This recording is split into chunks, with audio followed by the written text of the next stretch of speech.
உன் பார்வையில் பைத்தியமானேன், உன் வார்த்தையில் வாக்கியமானேன், உன் வெட்கத்தை வேடிக்கை பார்த்தேன் மயங்கினேன்.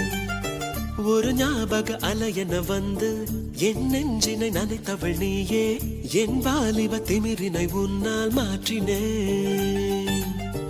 பெண்ணாக இருந்தவள் உன்னை நான் இன்று காதலி செய்தேன், உன்னோட அறிமுகத்தாலே